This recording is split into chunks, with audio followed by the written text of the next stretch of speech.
This episode is brought to you by the Vail Wine Classic.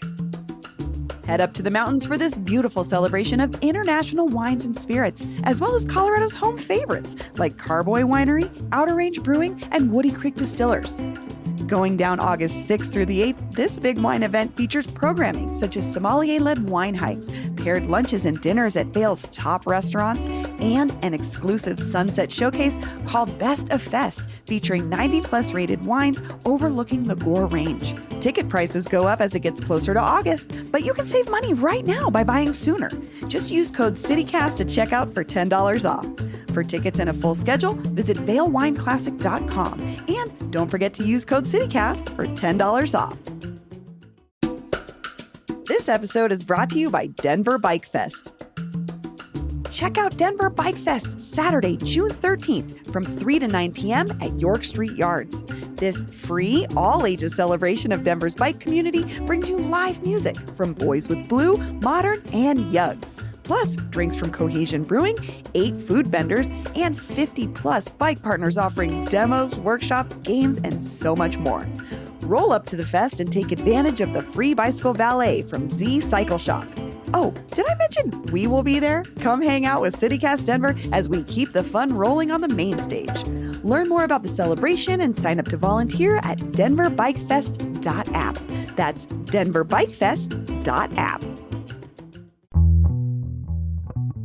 Welcome to CityCast Denver. I'm Bree Davies, and here's what Denver's talking about.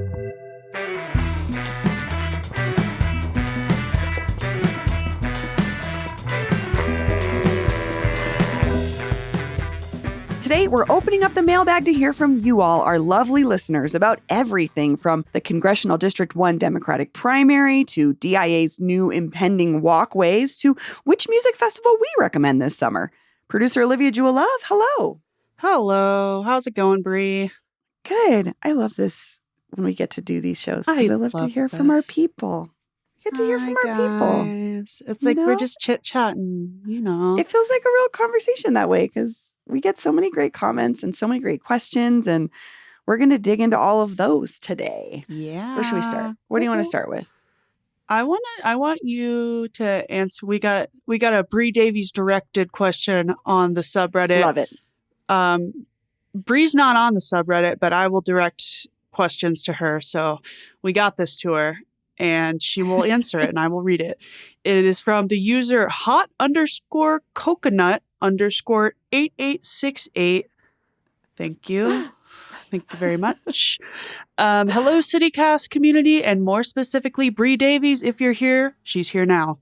I want to hear everyone's thoughts on which festival to attend. I live in the South Broadway/Baker neighborhood and have been a huge fan of UMS. I was excited to hear that it was going to continue in Rhino.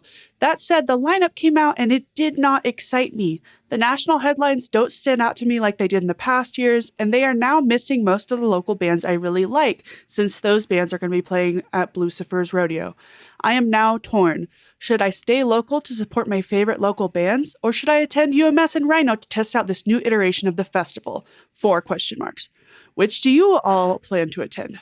3 question marks. Bree? I love this question. Thank you, Hot Coconut. 8868. So I would say, first of all, you actually are supporting local artists regardless of which one you go to. So like a lot of your local faves may not be at UMS this year, but there will still be local acts. And that's one thing that's really important to me, right? Is supporting local artists directly by buying tickets to things like festivals is a huge help. That being said, I think if you really loved the spirit, it depends on what era of UMS, but I would say Blucifer's First Rodeo feels very much like the early iterations of UMS, where it is hyper local, tons of bands. The lineups are crazy. There's so many people playing. There's so many venues along South Broadway. Also, you already live there, so that's kind of a given to me. But I'm just really excited for Blucifer because it's something new and something different. I had lunch with the organizers recently, Mike and Paige. Lovely, lovely human beings from bands who really wanted to build something for the community that they had been building here. Both of them moved here a couple of years ago, and they were just so excited about building this thing. And I will say, as a person that produced a completely DIY music festival with a group of friends for a decade, the labor of love that this is massive, and it kind of creates a unique situation where everybody involved understands that you're kind of working to build something together. And I don't know, it just reverberates to me into the community, and that's where you meet people, and maybe you're a music fan, but you could become something more if you want to be involved in the community. So if you're really a community oriented person, I would say Blucifer Fest is like the way to go. Olivia, what do you think? What are you thinking about? Yeah. Because you've been to UMS a couple years. Yeah, I think these are all super good points. And like, for me, I just love the fest on South Broadway. It's just like definitely the neighborhood for me. And also like I've got some friends playing at Blucifer's first rodeo this year. So like I want to go out and support them. But also like I saw some people in this thread talking about like maybe you can do both, which like people pointed out it's the same weekend. And also like it might be hard to get passes to both. Like, you know, that's a lot of money. But if you're someone who can afford that and you can kind of bounce around between them and that's something you want to do, cool. But yeah, I kind of agree. Like also if there's like bands you really like and like more local acts, it seems like you should follow the music you want to hear kind of thing. Yeah. And I would just say too, I've had these really incredible experiences where I've walked into a venue in UMS or another sort of locally focused DIY-ish festival, not knowing what I was going to see. And I've been blown away. Maybe Same. It's like, because again, it's like, it's not just music venues, right? They're doing things in stores. They're doing all these front porch shows, like just like non-traditional spaces that you may not be accustomed to seeing shows at also create an atmosphere that just feels different and cool. And I love these experiences of like, there was a festival, oh my God, 15 years ago called Denver Does Denver, where Denver bands covered other Denver bands. And it was cute. so much fun. And I had this like unique experience of like being in the kitchen of a bar, watching someone play with my friend Brittany, and like I will never forget it. And I think that's the part that I love about this type of festival is the moment, or I saw them when, like I saw this band when they were just starting out or whatever. And that's not to say you can't get that at UMS. And I will say, I went and looked at the comments on Reddit and someone was like, they don't have to be pitted against each other. I'm like, well, they're booked on the same weekend. Yeah, they've kind of done that by booking. Yeah, like it kind of is. And I don't want to say no to UMS because I know a ton of amazing folks behind the scenes there too. And they also care a lot about the local acts. So but I also hear you, the headliners, if they don't excite you, I would go with Blucifer. That's just me.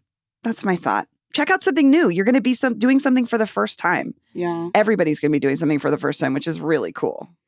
I agree. And also I will say like past years at UMS and just like any festival like this, it's been a really cool way to like connect with people, you know, you wouldn't have like just like especially like insiders kind of in this industry. Like I met and hung out with Dana Myers from Indie 102.3 and just like it was so fun to hang out with her and like because I hear her on the radio all the time, which is so funny because you guys are probably like having this same experience with us. It's like, oh, I hear them all the time, but like I met her and I was like, oh my God, I listen to you all the time, and like, you know, got to meet her and like hang out with her and, you know, watch some bands with her. So like it's cool, you know, some of those people that are like big in this industry are there and you can kind of connect with them and hang out. So I don't know. And that's any festival, you know. Yeah, but also like same thing with the bands. Like you might actually just meet somebody in a band and not realize, you know, and start talking to them and then they'll be like, hey, I'm playing in 2 hours or whatever, come see me.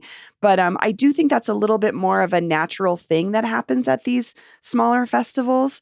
And I also just want to say the amount of organization and time that is being put into Blucifer is crazy. I organized a 3-venue festival. I can't imagine doing something with 20 plus venues. So just how much work they put into this. I would love to see, because UMS is cool. It has an established name. I don't think it's going anywhere. What if we rooted another festival here and Blucifer could build and be part of that building of those first couple years? Then it gets rooted. Then people start coming from out of state to see people. Like it's just more festivals, the better to me, honestly. So I hope that answers your question. I don't know. Follow your heart. Follow your ears. Go with your friends. Go make new friends. Have fun. Okay, so the next one we got is about meeting people at Red Rocks. And this was a comment response to our show I feel like we did with Sarah Rosenthal, you and me. And we talked about we had like this places, unusual places people meet. Yeah, it was this press release I got of the most unlikely places that singles meet in Colorado. And I think one of the top ones, if not the top one, was the Red Rocks parking lot. And so somebody sent us a message about their story. I love this story. So this listener writes, I met 2 people at Red Rocks, one in the parking lot and one inside during the show. The one in the parking lot was many years ago at Flogging Molly. I showed up about 5 hours before the show to get a good parking spot and pregame. And the upper parking lot was half full with all the real hardcore punks. A lot of shenanigans happened that day, including giving a real hot guy an impromptu mohawk in the parking lot, sitting in a camping chair with miniature sewing scissors. Lots of time to talk and get to know each other while we were cutting 3 hairs at a time. I love this story. Such a good.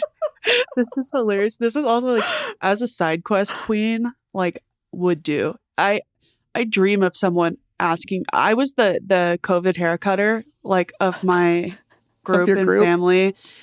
And so like having a stranger ask me to cut their hair or like agreeing to let me cut their hair would be a dream. I would love this. I also, for me, it's like the you already have a built-in thing you both like. And I will say Flogging Molly's been around forever. Yeah. This is a hardcore fandom.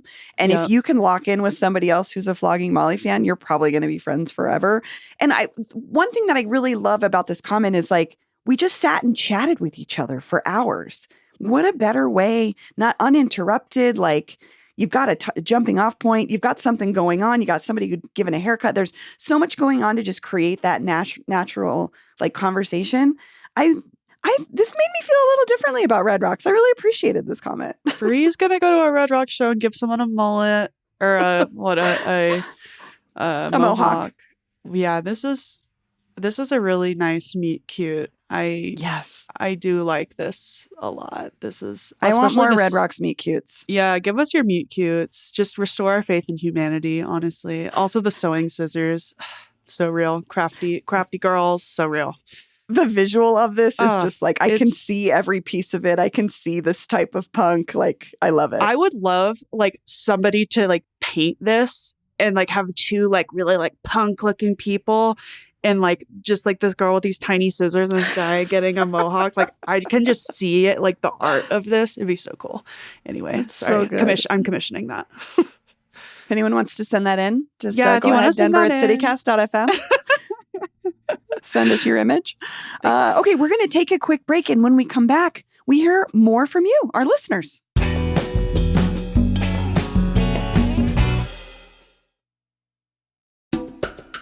This episode is brought to you by the Regional Air Quality Council. Created from pollutants like car exhaust, ground-level ozone is the Colorado Front Range's biggest air quality issue and a leading cause of respiratory problems. But you can do something about it.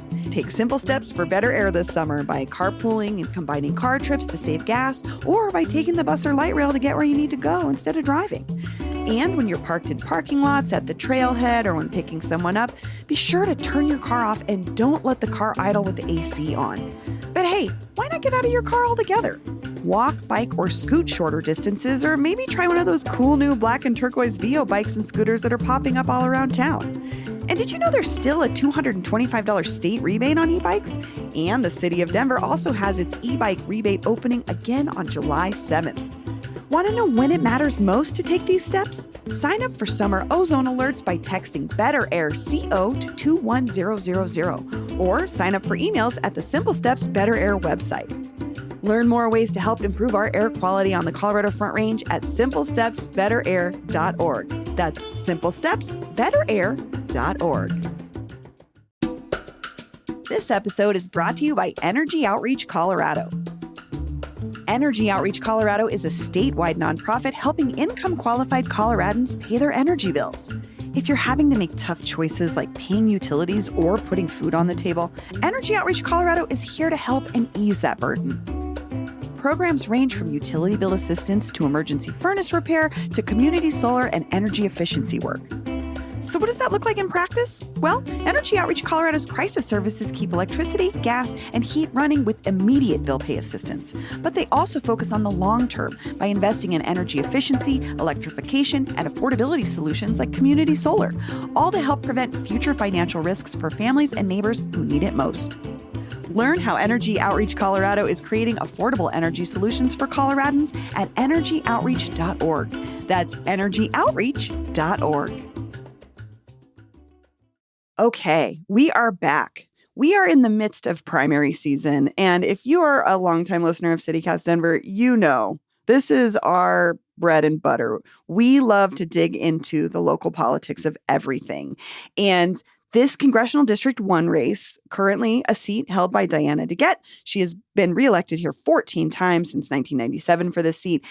She has two challengers that are really interesting folks that we knew we wanted to talk to. And so we interviewed Mailbag and Wanda James, both running against Diana DeGett.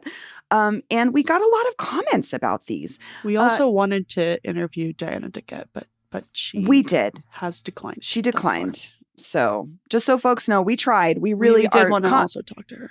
But we did. We want to talk to everybody in the races that we do cover. And so we did try. And just so you know, that's what happened. Diana hit my line. Hey. We'd still love to talk to you. Hey, friend. Olivia, do you want to read us a comment we got from Reddit? Yeah. The Reddit conversation, people were really, engaging with each other on this, which you can join that conversation too. CityCast Denver subreddit. Some listeners made it and hang out there and chat with each other. So kind of fun. We got a comment from Randy _snuts, but I think it's maybe Randy's nuts.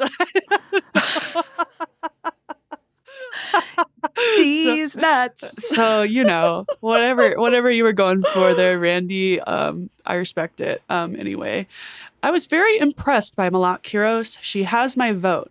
So much of my knowledge for local elections comes directly from the CityCast Denver interviews with candidates. It's great to hear from the candidates themselves in their own voice rather than overly polished mailers that almost directly go into the recycling. Thanks for your work, CityCast. Thank you for acknowledging that, because that is exactly what we try to do. And I am with you, Randy. I get a million of these flyers. Of course, I examine them so we can talk about them, but they literally just go right into the recycle. And that is so much of what campaigns spend money on, because that's the game, the name of the game. But when these folks give us their time. There's a parakeet out my window. What the heck? Okay, sorry. Is it There's a guy carrying a parrot. Oh, okay. Sorry. Distraction. Okay. Continue. Okay. But yeah, I'm glad that this resonates with folks, because it really is why we do this, is we want to try to get these candidates off script a little bit, or give us something that we're not going to get in a polished interview or a polished campaign mailer. And the fact that it resonates with you all is amazing. We got another comment as well, right? In the same race. Yeah, we got one for Wanda James on the other side, from P. Figgy Pudding on Reddit, one of our number one Paul commenters. Hey! So they said, dodging the Israel question in a race where that is undoubtedly the biggest issue is wild, from someone saying, quote, "I'm not a newbie, I'm not an unknown." Well, on the issue that disqualifies DeGett, she is. Bummer. Ooh, yeah, I feel like we talk about that with Malat? I feel like we did. Yeah, no, we talked to Malat about her previous job at the law firm, and that's right, her statement that ended up with her being terminated, getting her fired. But when we asked Wanda James about that, this user is pointing out that she sort of sidestepped the question a little bit. Yeah. And honestly, too, I would just say when we go into these interviews, sometimes we'll anticipate something happening and we ask the question anyway, just so that we can have on record that this is what the question is. Not to say that Wanda's dodged it before by any means. I'm just saying we leave these kinds of questions in, too, when we edit, because sometimes a non-answer is an answer, So, again, we're still trying to get. So, Representative DeGett, if you want to come on the show, we would love to talk to you. And ballots I'm trying to think when ballots go out, but primary election day is June 30th. So I we're actually getting got close. I'm in Jeffco, but I got a message this morning that from Ballot Tracker or whatever that my ballot has been mailed. So Oh, cool. So Yeah. they're in the mail. technology They're in the is amazing. But yeah, so All right. exciting.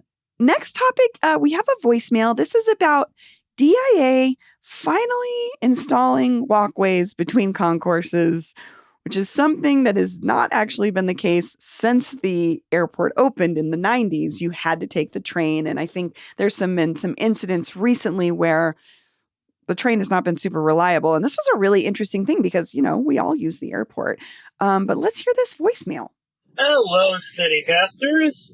This is Anant from Rhino, or 5 Points, as I'm sure Bree would prefer I call it. So, about those pedestrian walkways coming to DEN, or GIA, or whatever. I am really excited about this. I'm so glad they're doing it. I completely agree with Olivia and Bree that it is kind of ridiculous that there's only one way to get to the B&C concourses. I've never personally think of this kind of the experience of the train being out of service when I was there, but now I'm thinking maybe I should start going even earlier, to the airports, just to protect myself from that possibility. In any case, glad they're doing it. I also, like Olivia, a few times that I've had a flight out of San Jose, I walked. It's a nice walk. I'd love to be able to do it all the way to sea when I'm on Southwest. Anyway, that's that. Talk to you later. So relatable. I know. So relatable. This comment, I was like, yes, exactly. The thought of I should get there a little earlier, because this had me thinking too. I actually saw on Reddit recently that DIA stopped doing reservations for security, which was really helpful. I actually used it. Well, and so now the reason that they did that though was because with the new security, they said they've gotten the wait times down to 5 minutes or less. Really? Yeah. I saw people saying that was not the case. So that's really interesting. I just saw when they announced that they're getting rid of it. They were like, with our new security and all the stuff we've updated, we've gotten wait times down really low. So we don't need it anymore. Oh. So that was their argument. I will say I've only ever had to wait a long time at DIA one time at 4 a.m. It was really? Yeah. All the red-eye dads? You and all the red-eye dads? Well, and it was a lot of people who were like, we're going to miss our flight. And it's like, why didn't you get here earlier? I hate to be that guy, but really. But yeah, no, I agree. The tunnels, they're not going to start working on them until 2027, I believe. So we got a minute to go. I saw somebody online talking about they should put bikes down there. And I was like, well, I mean, what about your suitcase? I know. I was like, I mean, it'd be fun. It'd be fun to ride around down adult play place down there. I mean, I would be down for that. I would like to play, do something. But yeah, I don't know about all that. I have to say, the undergroundness of them, I love, because I'm visualizing this sort of long walkway that kind of goes down. And this was an old design at a mall that no longer exists. For all you old Denver heads, the U-Hills Mall, the University Hills Mall had these big sloping walkways with carpet covered. And they're I'm kind of just hoping to relive that feeling. The children yearn for carpet?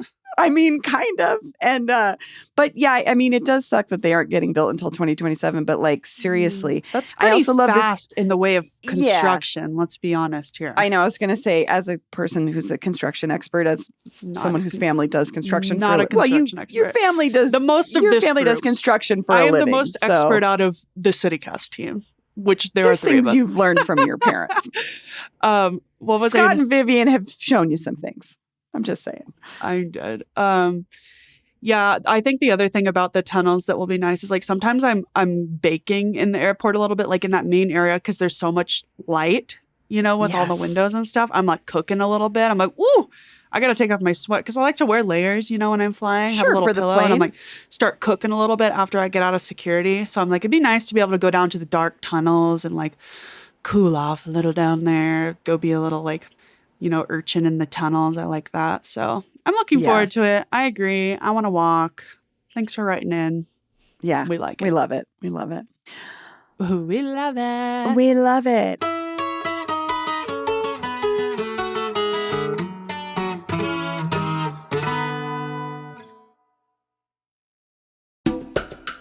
This episode is brought to you by Cozy Earth.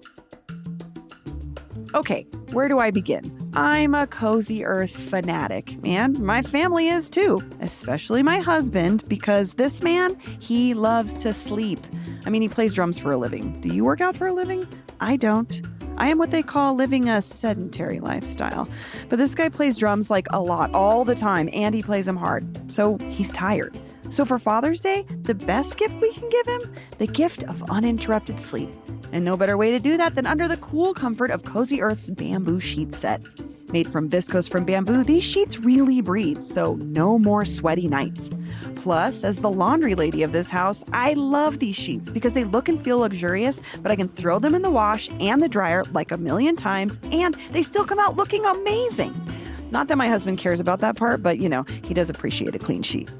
Summer should feel easy for everyone in the house. Cozy Earth's bamboo sheet set, everywhere pant, and everyday polo are designed to keep him cool, comfortable, and actually relaxed all summer long. Dad lives here.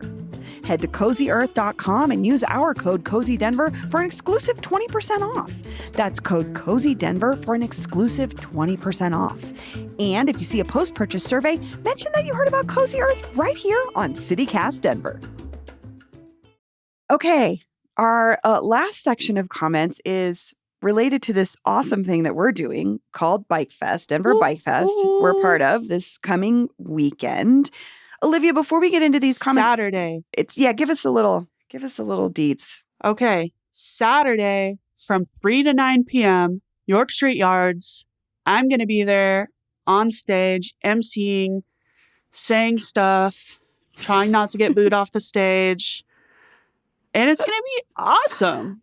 There's going to be so much stuff going on. And there's going to be live music and bike demos and tons of vendors. I think like more than 50 bike-related vendors. So there's going to be a bike valet. Oh, bike valets rule. You want to valet your bike? Yeah. I don't even know what to expect there, but they have one, so use it. That's really sick. And and it's free. You can come hang out. Olivia and Paul will be hosting the main stage, like she said. And so we were talking about this recently, and Olivia was like, I'm co-hosting the Bike Fest stage and I don't have a bicycle. Yeah. And our wonderful listeners responded to you. Oh my God. Nicely. You guys, this is like the funniest thing to me. I'm like, wow, I feel so welcomed into the bike community because I mean, I haven't really ridden a bike since I was like a kid. I mean, I've like ridden other people's bikes around, but like haven't like seriously ridden a bike since I was like a child. Now's the time. And, I was like joking about it on the show. I'm like, hey, I'm going to like make a joke about how I don't have a bike. And y'all showed up. The CityCast universe is just so funny because you guys are like the only people I say that. And you're like, Olivia, like multiple people wrote in, like shout out to Chris and shout out to Noah. These two people separately wrote in and said, Olivia, I have a bike for you to borrow. Come over. I know. I was like, Chris gave us his address, which we will obviously not read on the air, but he was really nice. He said, hi, this is Chris, a longtime listener who lives in Cole and is the co-owner of High Street Bar and Grill in Permitting. So watch for this bar. It'll be opening soon, it sounds like. He said, if Olivia needs a bike for the day, I have multiple. And he gave his address, which is so sweet. He's just like, come on over and borrow my bike, which is... That's community, baby.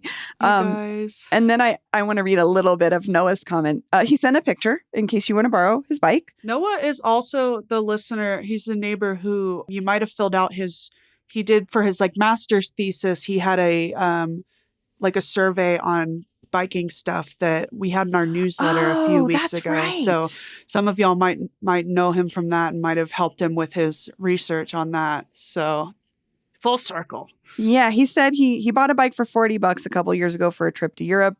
See the picture at the train station. I want to see this. And I've kept it as a backup bike for when my daily commuter breaks down and for friends and family to borrow since it can fit just about anyone. Oh, and then he's going to be at Bike Fest. And they'll be arriving a little early. because they're volunteering. Stop, Noah. Look at you. I know. You're welcome to bike with us on Saturday or pick it up in your car from my place any afternoon this week. It folds up so you can fit it in your back seat or trunk without an issue. And I can lend you a helmet. It's so Noah. nice. I know. This is so nice. It's so funny. At one of our CityCast Denver neighbor meetups, I hung out with Noah and his wife. Oh, Cool you people. did? Yeah. Shout out. Hey guys. Oh. Excited to see you at Bike Fest. Thank you so much for the offer, Chris and Noah. This is so nice. I just Truly, thank you guys so much. Yeah, for being CityCast so kind. listeners, you guys rule. Only place in the world where I could make a joke about not having a bike and you guys would be like, come over and grab one. Like, 2 people will earnestly offer you one. it's really nice. It's really lovely. nice. So we hope to see you at Bike Fest this Saturday. Again, it's free. York Street Yards, 3 to 9 Come p.m. say hi. Come say hi. Come hang out. Also, if you ever have a comment or a question or a thought on any of the past, 1,500 episodes or whatever we've done. We've been Lord. making this show for 5.5 years, and we love to hear from you. So give us a call, 720-500-5418. Again, you can leave us a voicemail, which we love. You can shoot us a text, or you can shoot us an email, denver@citycast.fm. Let us know what you're thinking about. Let us know if you have any big questions that you want us to dig into. And yeah, we just love this part so much. It's really fun. Yeah. Thanks, everybody, for sending us thoughts and comments. And Olivia, this was great. Thanks for joining me. Thank you. That's all for today here on CityCast Denver. If you enjoyed this show, why not take a minute to tell someone you meet at Red Rocks about us? Rate the show wherever you get your podcasts, follow us on Instagram and TikTok, and subscribe to our morning newsletter at denver.citycast.fm. We'll be back tomorrow morning with more news from around the city. Bye-bye.